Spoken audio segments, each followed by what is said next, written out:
The heater in Ava's Subaru coughed like an old smoker, then died for good halfway through the Bend Starbucks drive-thru on Highway 97. January in Central Oregon doesn't negotiate.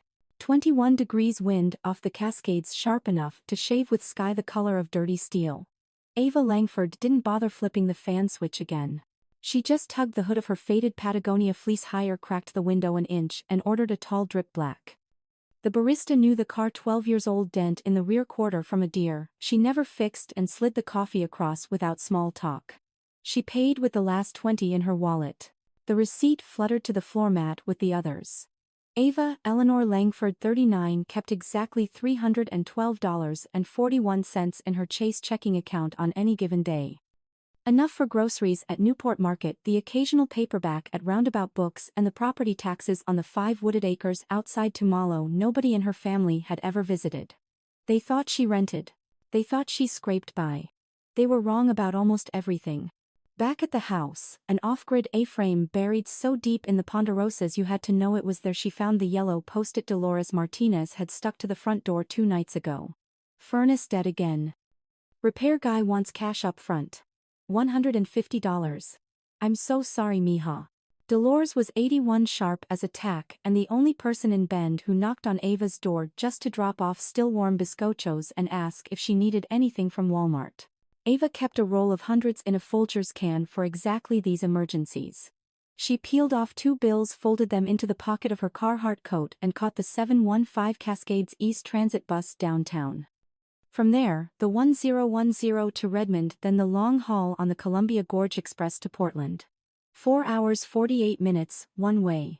She could have driven the year-old Rivian parked under a tarp behind the woodshed, but that would have required explanations. Ava hated explanations.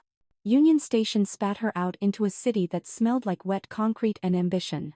She walked the 6 blocks to Pacific Crest Bank's flagship tower on Southwest 6th, boots crunching road, salt breath fogging. The building was 42 floors of mirrored blue glass, an ego reflecting the low gray sky and making the street look twice as cold. Inside, the lobby felt like a luxury ski lodge had hooked up with a hedge fund reclaimed barnwood, a gas fireplace nobody needed, and a 20-foot living wall dripping ferns. Ava joined the short line at the teller windows, hands in pockets, eyes on the marble floor. She heard the laugh before she saw who it belonged to. Oh my God. Ava Madison Whitaker née Langford strode across the polished concrete like she was working a runway nobody else had been invited to. Tailored camel coat, Louboutin boots that cost more than most people's rent, honey blonde hair twisted into the kind of knot that required an assistant and a prayer. Maddie was 44, going on 30, regional vice president of wealth management, and the only person in Oregon who still used the word optics unironically. She stopped 2 feet away, arms folded, smile wide enough to flash the new veneers. You need a loan for coffee money now, Ava. Because we don't do payday advances here. Her voice carried. It was built to. Half the lobby turned. A silver-haired guy in a Canada Goose parka chuckled into his scarf. The security guard pretended not to hear. Ava didn't flinch. Just need to pull $150 in cash. Maddie tilted her head, mock sympathy dripping.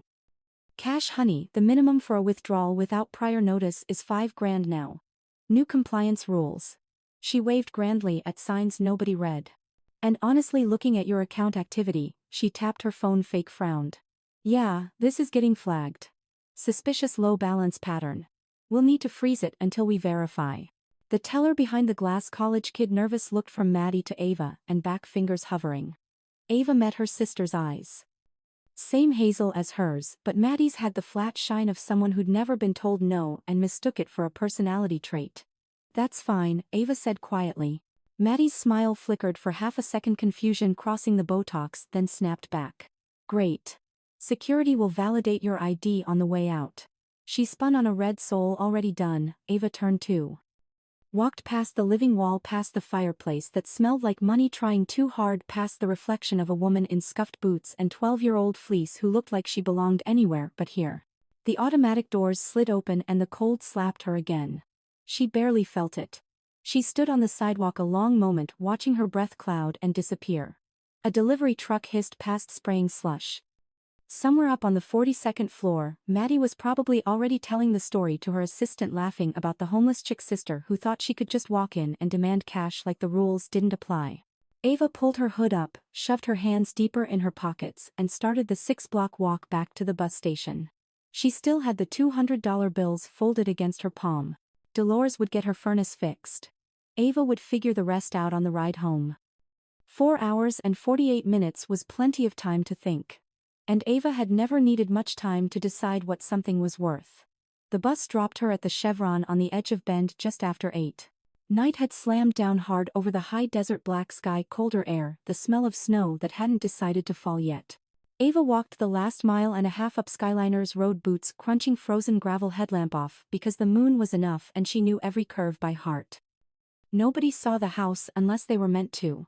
A private drive cut off the Forest Service road, unmarked, guarded by nothing more dramatic than a cattle guard and a motion sensor that killed the exterior lights when anything came within 50 yards. The architect had called it intentional obscurity, Ava just called it Tuesday. The A-frame rose 3 stories out of a slope of ponderosa and juniper cedar and glass, sharp angles softened by deep eaves and snow that never quite slid off the heated roof. From the air it looked like a dark arrowhead aimed at the Cascades. From the ground, it barely looked like anything at all. Inside, the lights came on low and warm when her phone crossed the geofence. No voice assistant, no welcome home. Just the soft click of relays and the faint scent of cedar and coffee that never quite left the air. She kicked off her boots in the mudroom, hung the Carhartt on a peg next to a row of identical coats, and walked barefoot across heated concrete to the kitchen. The Starbucks coffee equivocates cold. She drank it anyway, leaning against the island, staring out the 2-story window at the black silhouettes of the 3 sisters under starlight. Down the hill, Ben's lights twinkled like cheap Christmas, but up here, there was nothing but wind in the pines and the occasional distant howl of a coyote. Only then did she climb the open riser stairs to the loft. The office was a 12 by 12 box tucked under the peak. 1 wall window, 1 wall, server racks behind frosted glass, quiet, groundwater cooled, invisible. The desk was a slab of live edge walnut she'd bought off a guy in Sisters for $200. On it sat the 2015 MacBook Pro, silver, scratched to hell, battery swollen like it had opinions. Ava opened it. The fans whirred louder than they had any right to be after a decade. She typed the password she'd never shared with another living soul, 34 characters, no spaces, a line from a Rilke poem she'd memorized at 19 and never told anyone she loved.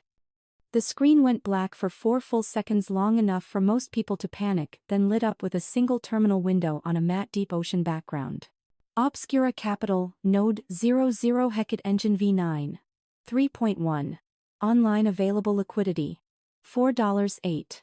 704142112. 67.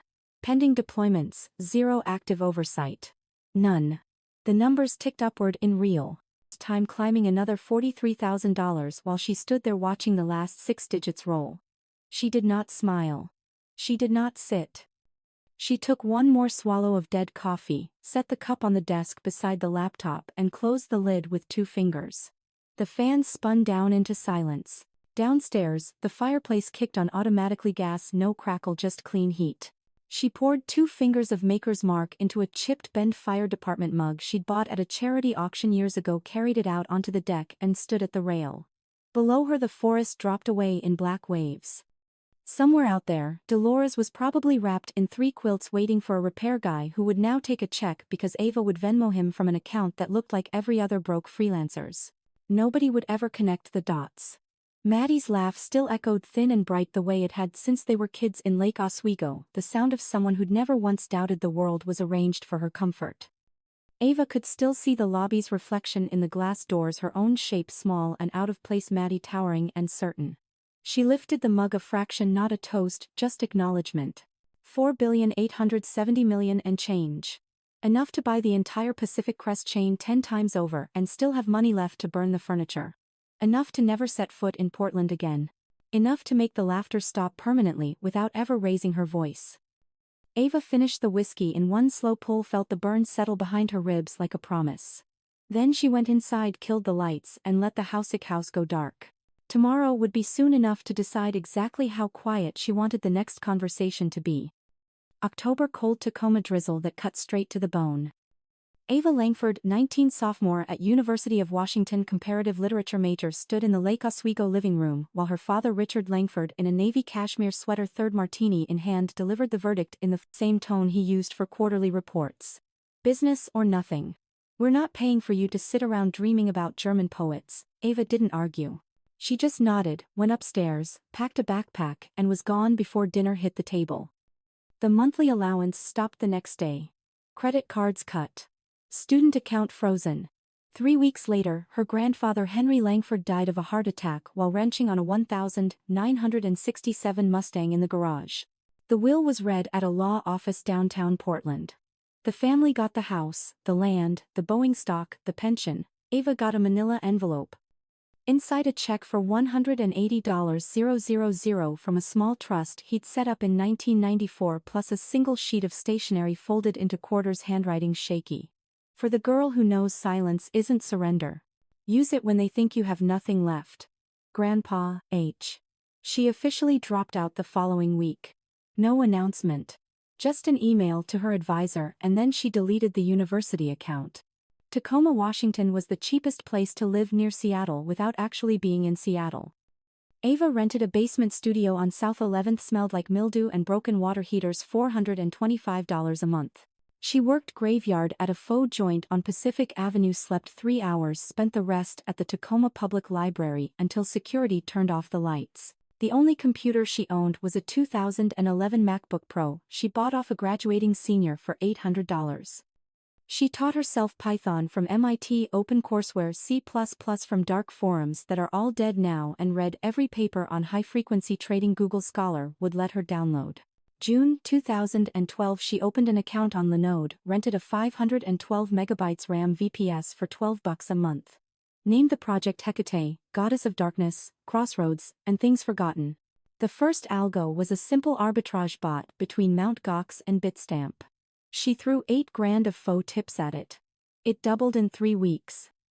She didn't celebrate. Just rolled the profits back and rewrote the code cleaner, shaved latency below 4 milliseconds, and let it run. 2014, Hecate went full equities. Ava used the original $180K as margin on interactive brokers hidden behind 3 layers of Delaware LLCs with names that sounded like third-tier law firms: Orion Peak Holdings, Cascade Shadow Management, Obscura Capital LLC. None of them had her name on them. 2017, the fund crossed $87 million. She bought the Bend land cash through another land trust. Nobody knew. 2019, Hecate learned to smell fear in the order book faster than any human. It sniffed out Brexit before the BBC sniffed out COVID before the WHO named it. She never levered more than 3x, never tweeted, never showed her face on Zoom. 2022, Obscura Capital quietly passed the number 10 fund in the country for risk-adjusted returns. Not a single article mentioned it. Not a single employee existed.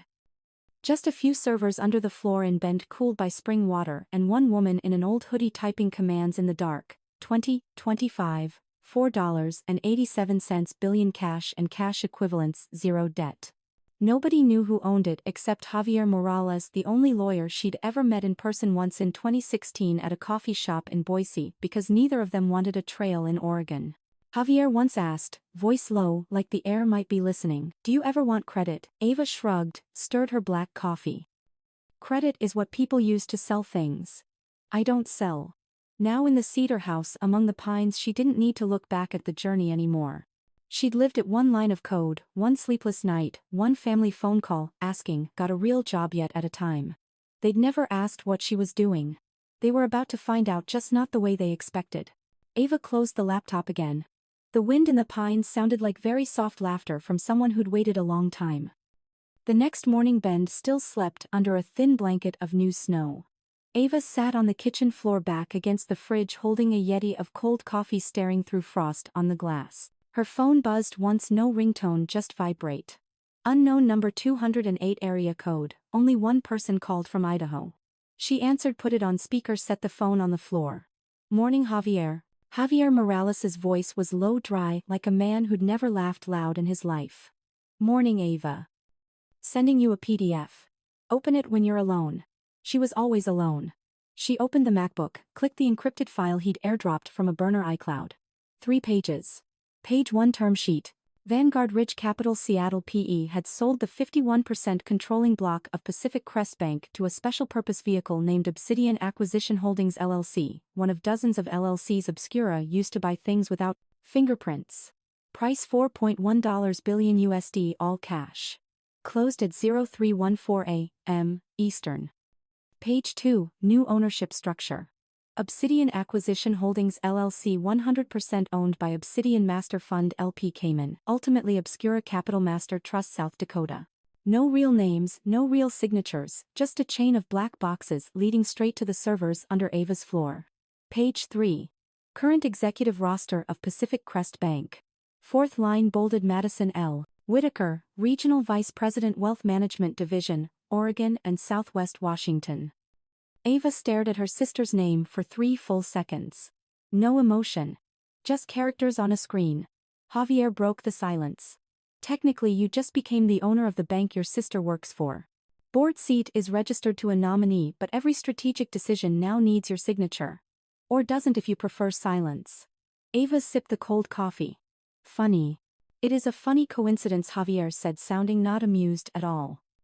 Only question is, what do you want to do with it? In her head flashed yesterday, Maddie's laugh echoing across the lobby, the VIP's smirks, the way her sister waved a hand like she was shooing a fly. She asked, voice flat, how long for a full extraction protocol, full liquidity pull, with this size 30-day notice under the liquidity terms. But if you cite material adverse change and loss of confidence in management, the clause allows immediate same-day withdrawal. They'd be illiquid in 4 hours. FDIC steps in. Ava looked out at the pines. A raven landed on the nearest branch, cocked its head like it was waiting for an answer. Start preparing the paperwork, she said. But don't file yet. Understood. Files stay in the vault. Want a code name for the op? Ava thought 1 second. Call it Tuesday. Javier gave the smallest laugh she'd heard from him in 7 years. Tuesday, it is. I'll be ready when you say go. Call ended. Ava stood, rinsed the Yeti, set it upside down. She opened the kitchen window. Cold air rushed in, carrying pine resin and the promise of snow. She stood there a long time, hands on the cedar sill, staring west toward Portland, 160 miles away, that still had no idea what was coming. She wasn't angry, she wasn't happy. She was just calculating the distance between yesterday's joke and tomorrow's consequence. Then she closed the window, latched it, and went downstairs to the basement where the Hecate servers still hummed, fans whispering like the breath of a sleeping animal. She hadn't said go. But she wasn't saying never anymore either. Tuesday was still a few days away. For Ava, it had already started. Tuesday, 9:14 a.m. Bend Municipal Airport, wind 22 knots out of the west, air biting cold. A black Gulfstream G650ER with no logos and tail number masked by black tape taxied out like a ghost. Ava climbed the stairs, first time in her life using her own jet. She wore a black cashmere turtleneck blazer, no logo, black trousers, white, common projects, sneakers already beat to hell. Black Ray-Ban Wayfarers hiding most of her face. The lone flight attendant just nodded, no name. Flight time 26 minutes. Portland greeted her with drizzle and low fog. A black Suburban waited under the wing, no Oregon plates, just a red temporary permit. The driver never looked in the rear view once. 1007. Pacific Crest Tower, Southwest 6th and Yamhill. Ava walked into the main lobby, this time skipping the teller line entirely. She went straight to the private elevator, swiped the matte black keycard the 42nd floor receptionist had been told to expect. Doors closed without a sound. The 42nd floor was silent as an expensive morgue. Black marble hallway, cold LED light, scent of new leather and overpriced coffee. A woman in her 50s with a low bun waited outside the big conference room. She introduced herself as Ellen Chu, CEO's assistant, voice trembling despite her best effort. Miss Langford. They're ready. Ava didn't answer. Just nodded once, pushed the door, walked in. Oval conference room, 28-foot walnut table, floor to ceiling glass, looking out on a gray Willamette River. 14 cream leather chairs. 13 people standing, nobody sitting. CEO, Gregory Hahn, 62, silver crew cut, face the color of old paper, stood at the head. Board members, CFO, CLO, all standing, hands at sides like kids caught cheating. The chair at the head was empty. Ava walked to it, no hurry, pulled it out. Saturday, she set a thin black folder on the table, no logo, just one line embossed: Obscura Capital. She took off the wayfarers, folded them, placed them on the folder. 14 pairs of eyes stared. Nobody spoke. The door opened again. Madison Whitaker walked in, phone still in hand, mid-laugh at whatever text she'd just sent. Camel skirt suit, hair in a high knot, red lipstick sharp as a blade. She froze in the doorway, smile calcifying when she saw who was sitting at the head. Ava. Maddie's voice pitched high, half shock, half sneer. She stepped fully inside, the door closed behind her with a dry final click. Everyone else still standing. Nobody offered her a seat.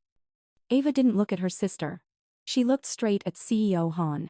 "Mr. Hahn, please begin." Hahn swallowed hard, clicked a remote. The big screen lit up. New ownership chart of Pacific Crest Bank, red arrow from Obsidian Acquisition Holdings to a black box labeled Obscura Capital. Hahn spoke, voice hoarse from no sleep. As of 03:14 this morning, 51% of voting shares are now held by entities controlled by Obscura Capital. Their representative is present today. Every pair of eyes swung to Ava. Maddie gave a short, brittle laugh.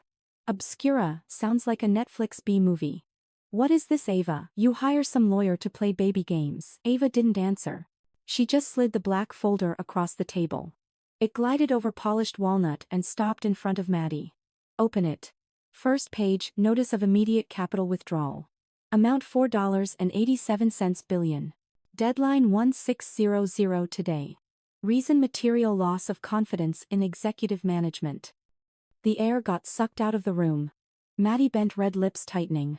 She looked up, face white but still trying for a smirk. $4.8 billion, where exactly did you pull that number from? You couldn't scrape together $150 yesterday. Ava finally looked straight at her sister. Her voice was soft, even no louder than the air conditioning. "Yesterday, you refused me $150 because of suspicious low balance activity. Today I'm withdrawing $4.87 billion for the same reason." She paused exactly one beat. "Only this time it's your balance that's suspicious." Silence. 12 seconds of pure dead air. Just the hum of the HVAC and rain drumming the glass. Maddie opened her mouth, nothing came out. CEO Hahn raised a hand like he wanted to speak, then lowered it. Ava stood, slipped the wayfarers back on, picked up the remaining copy of the folder. 1600 hours. After that, FDIC takes whatever's left. She walked past Maddie without looking. Creta Ventus still hung in the air like old money. The door opened and closed behind her. Not another sound followed. Just 14 people left, standing in a glass box high above the rain, staring at each other like they'd just watched a slow-motion car wreck. 10:31 a.m. The 42nd floor conference room still frozen in the 12 seconds after Ava's last line. Maddie's creed was starting to feel suffocating. Ava didn't sit again. She just slid one single sheet of A4 across the walnut. It moved like a blade on ice, stopped right in front of Gregory Hahn. Hahn looked down, lips moving silently. Everyone could see the bold headline: notice of immediate capital withdrawal. Amount USD $4.8704142112.67. Effective 1600 PST today. Reason: material and irrevocable loss of confidence in executive management, regional and above. Signed A. E. Langford, sole controlling principal, Obscura Capital. Hahn looked up, face drained of color. "Miss Langford, this isn't how these things are done. We have liquidity covenants. 30 days, minimum." The Fed. Ava cut him off, voice soft as ordering coffee. "You have until 4. She didn't raise it. Didn't need to. CFO Daniel Park stepped forward, iPad shaking in his hand. "If we move that much cash today, we breach every capital ratio we have. We'll be below well capitalized by noon." The board. Ava looked at him for exactly 1 second. "Your ratios stopped being my problem at 03:14 this morning." Maddie finally found her voice again. She laughed, but it was the laugh of someone who'd just been slapped and hadn't processed it yet. "This is a joke, right, Ava? Stop. You're embarrassing yourself." Ava turned her head. For the first time since entering the room, she looked Maddie dead in the eyes, no sunglasses, no expression. "Yesterday you told the entire lobby I couldn't be trusted with $150. Her voice stayed library quiet, but the whole room heard every word. "Today, I'm demonstrating what actual distrust looks like." She stood. The black blazer didn't have a single wrinkle. The leather chair rolled back without a sound. Han practically shouted, "We can negotiate, phased withdrawal 90 days. 4 o'clock." Ava repeated final. Then she turned and walked to the door. Maddie lunged, grabbed her sister's arm, the first time they'd touched in almost 10 years. "Ava, wait. Whatever this is, we can fix it at home." "You don't have to." Ava stopped, didn't pull away, just looked down at the manicured hand, clutching black cashmere. She said soft enough only Maddie could hear, "You froze my checking account over $150. I'm about to freeze your entire world over $4.8 billion. Fair's fair." She gently pulled free, opened the door, stepped into the hallway. The door closed behind her with the tiniest coffin lid click. Inside, the room detonated.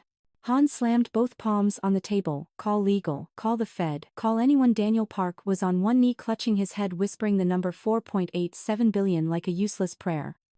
Maddie stood frozen in the middle of the room, staring at the single sheet of A4, lips trembling for the first time in her life, not knowing what to say that would sound expensive.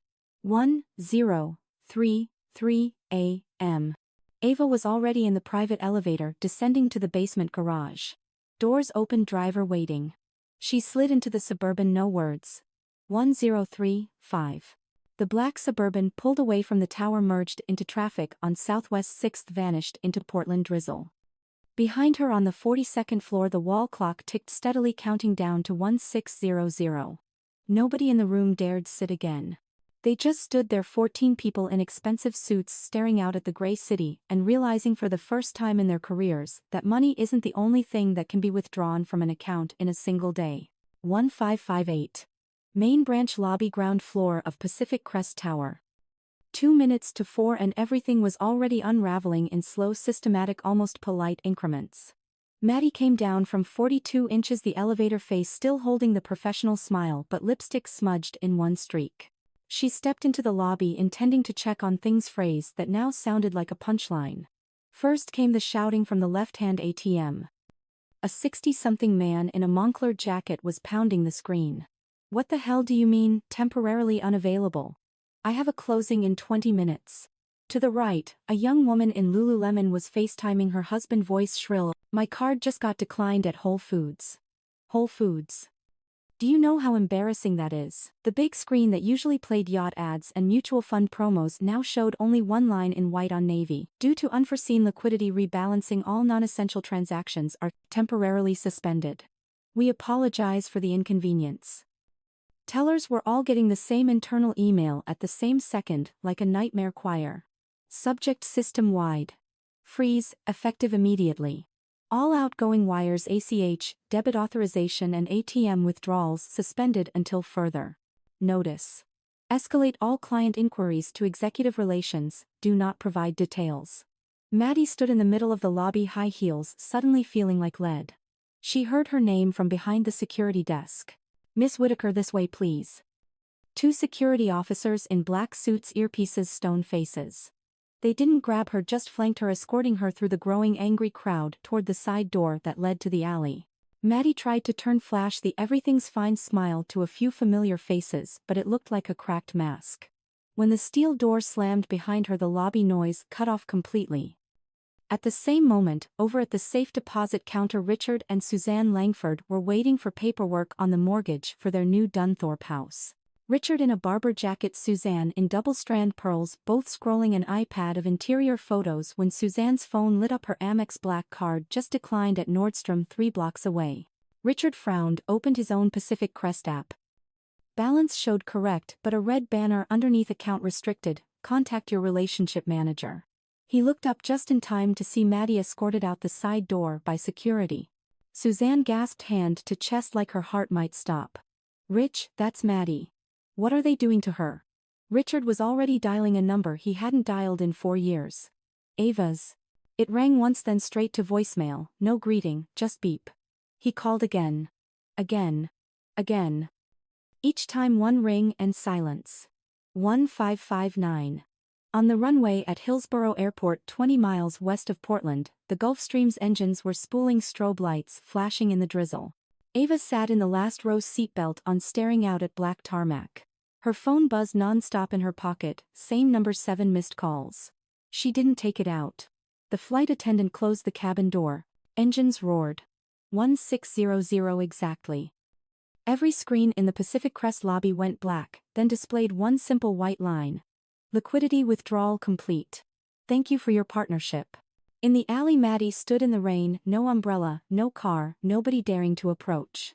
She looked at her iPhone. Last outgoing call to her driver declined because corporate cards suspended. She tilted her face to the sky, rain in her eyes for the first time, not knowing what came next. 160 miles southeast, the Gulf Stream lifted off, banked toward Bend.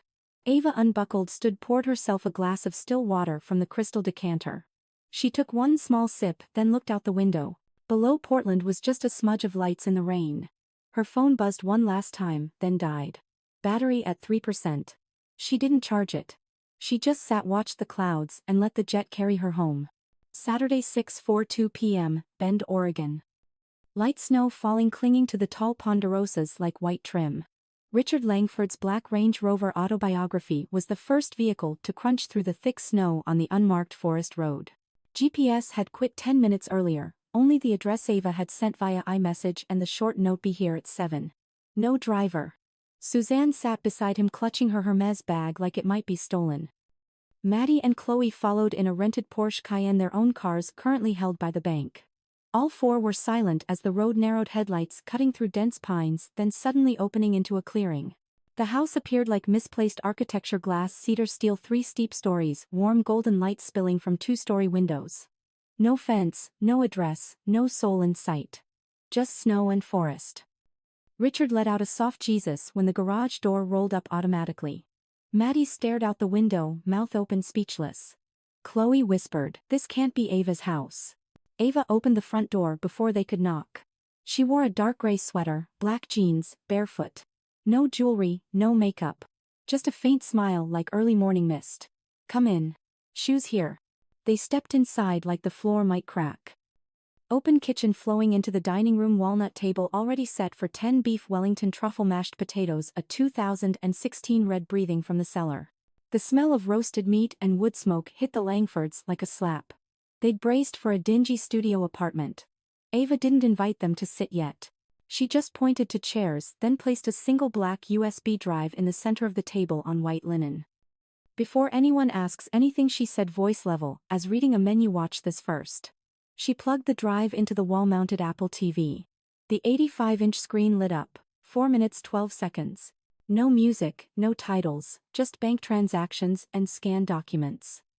March 2021, Chloe Langford transfers $475,000 from Henry Langford granddaughter's trust to personal account, memo, legal fees. July 2022, another $1.1 million memo, investment opportunity. December 2023, final $1.25 million straight to escrow for a 3-bedroom condo in Wailea, Maui. Title in Chloe and her then boyfriend's names. Total exactly $2,800. Every transfer carried Chloe's electronic signature, Ava's forged signature, DocuSign from an old email, and Pacific Crest Bank approval stamps now owned by Ava.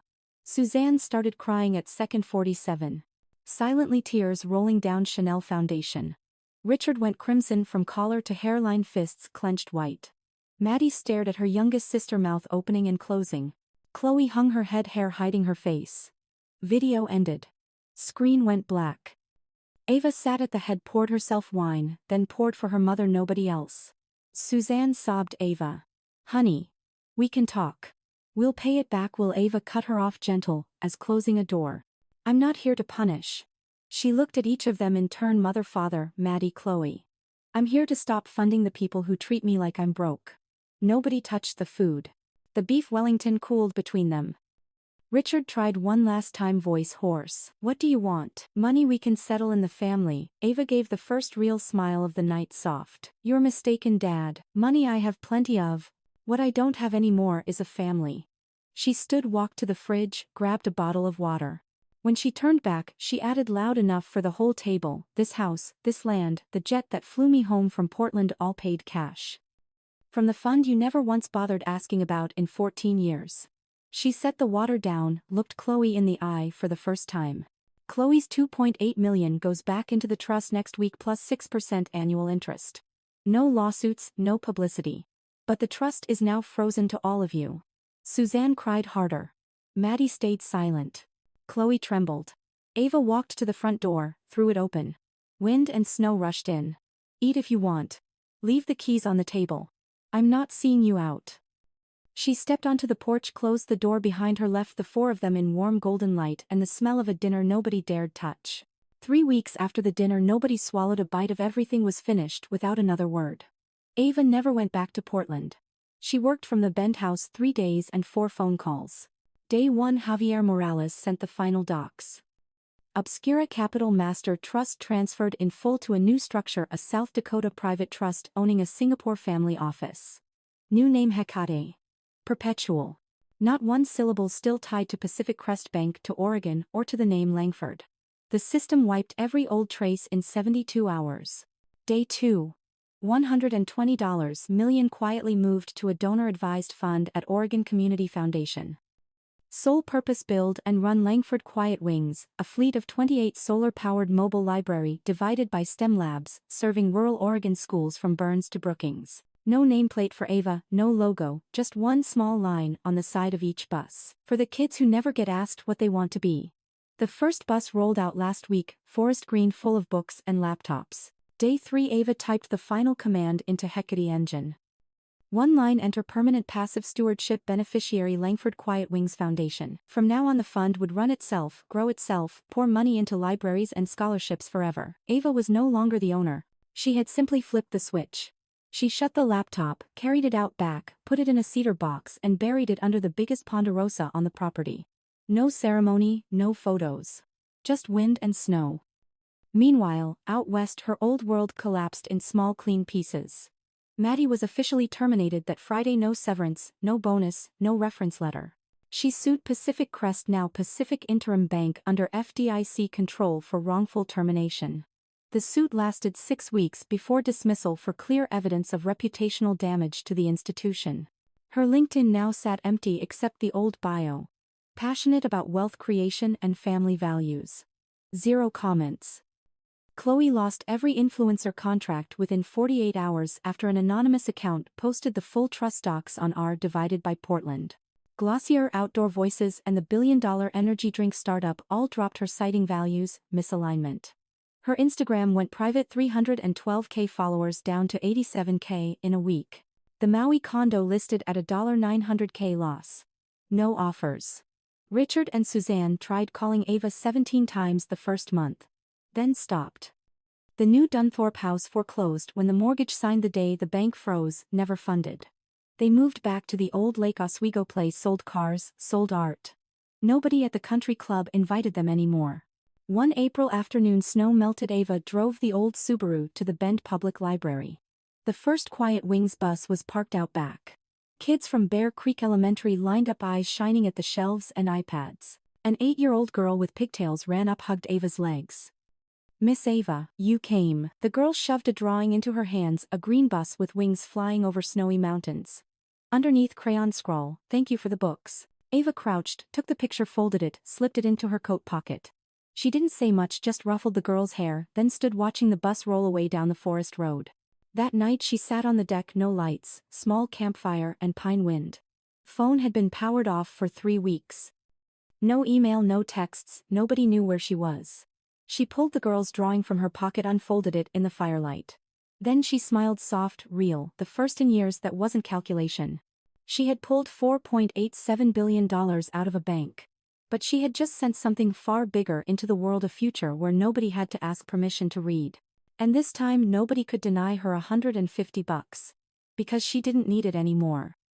3 months later, July, rare high desert heat melting the last snow streaks on the Three Sisters. Ava was out back behind the fence line in an old tank top and Carhartt shorts, swinging a hammer, wrapping new barbed wire where a deer had busted through last night. Sweat ran down her back, but she wasn't rushing. Manual labor was the only thing that still made time slow down. Dolores Martinez, 81, walked down from her place over the hill, half a mile of pine needles, carrying a folded newspaper and a box of biscoquitos still warm. She wore a purple cardigan despite the heat, leaned on her cane but walked steady as a 50-year-old. "Morning, Misha," she called from 20 yards, voice raspy from age and sneaky cigarettes. Ava set the hammer down, wiped her hands on her shorts, smiled. "Morning, Dolores. Cinnamon today, enough cinnamon to wake the dead." She handed over the box, then brandished the paper like evidence. Bloomberg Businessweek banner headline: Mystery $4.87 withdrawal brings regional bank to its knees. An unseen shareholder executed the largest single-day capital pull in Pacific Northwest history. Insiders say the representative was in the lobby the day everything froze. Dolores opened to page 3, pointed to a pencil-marked paragraph. The withdrawal order was signed by hand on the final page, initials only A, E, L. Sources close to the transaction described the signer as a woman in black, no jewelry, no nameplate, no words after the signature. She looked at Ava, eyes narrowed, gummy grin wide. A, E, L, Ava Eleanor Langford. That's you, isn't it, kid? Ava took the paper, flipped it once like checking a grocery receipt. She shrugged, handed it back, voice calm as a weather report. I just wanted $150 for your heater, Dolores. Dolores threw her head back and cackled, slapped Ava's shoulder hard enough to make her step back. You made all of Portland cry, and you're out here fixing fence like nothing happened. Ava shoved her hands in her pockets, looked out at the pines. People like having someone to blame. I just don't want to be that person anymore. Dolores nodded, set the cookie box on a fence post, turned and started back up the hill. Before the trees swallowed her, she yelled over her shoulder, you know what the kids on the book buses call you now, the quiet lady with the wings. They think you're an angel in a baseball hat. Ava laughed, real unguarded. Tell them angels don't need initials. Dolores disappeared. Ava grabbed the cookies, ate one standing right there, then went back to stringing wire. That afternoon the Bloomberg story blew up across Twitter, Reddit, then CNBC. The U.S. finance world went nuts hunting A.E.L. theories ranged from an Abu Dhabi fund to rogue AI to someone swore Taylor Swift moonlighting in quant trading. Nobody came close. While that happened, Ava powered off every internet-capable device in the house. She drove the Subaru to the Bend Public Library, parked in back, quietly boarded book bus number 03 Forest Green with a tiny winged decal, and sat in the jump seat watching kids pick books, listening to them scream when the Sphero robots zoomed across the floor. An 8-year-old with pigtails ran up, shoved a folded paper into Ava's hand. Crayon drawing a woman in black with sunglasses standing among pines, huge wings made of open books behind her. Underneath, wobbly letters, to the quiet lady, thank you for the wings. Ava folded it, slipped it into the pocket over her heart. She didn't say anything. Just sat there watching the kids until the sun dropped behind the mountains and the bus closed up. She got home at midnight, checked the mailbox by the gate, first time in 3 months.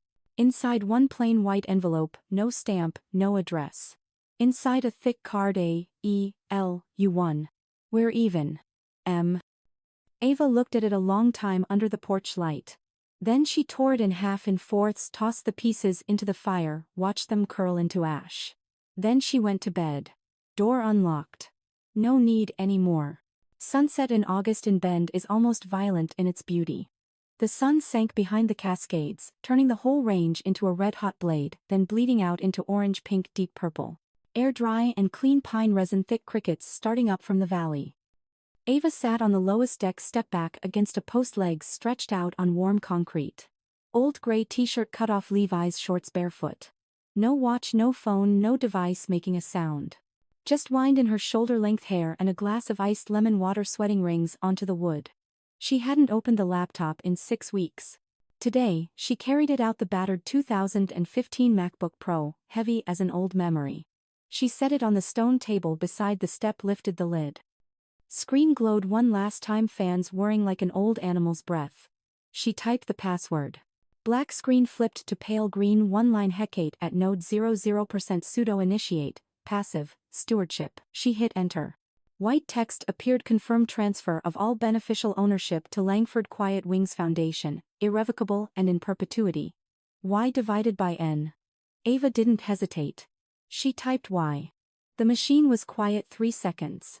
Then the final line, plain, emotionless, ownership transferred.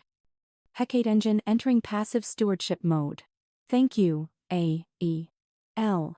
She closed the lid. No save. No backup. No goodbye. She set the laptop neatly on the stone table like a museum piece that had finished its job. The screen still glowed faintly in the dying light, enough for anyone who passed, if anyone ever did, to read the last message. Obscura Capital is now owned by the Langford Quiet Wings Foundation, in perpetuity. She stood, brushed her hands on her shorts, drank the last of the lemon water. Then she walked down the steps straight into the pines behind the house. No shoes, no flashlight, no glance back. Her shape grew smaller among the tall trunks swallowed by the last red of the day. The sound of footsteps on dry needles and pine cones faded into nothing. On the deck the lemon glass still had a few drops sliding down. The laptop screen dimmed as the battery died. Wind moved through carrying pine and freedom. Ava no longer owned a single share, a single line of code, a single $1 billion. She only owned herself. And for the first time in her life that was enough. More than enough. The sun winked out. Over the Cascades only one last streak of light remained, then darkness covered everything. As if the whole world agreed to stay quiet, letting the woman once treated as invisible walk away without needing to be seen anymore.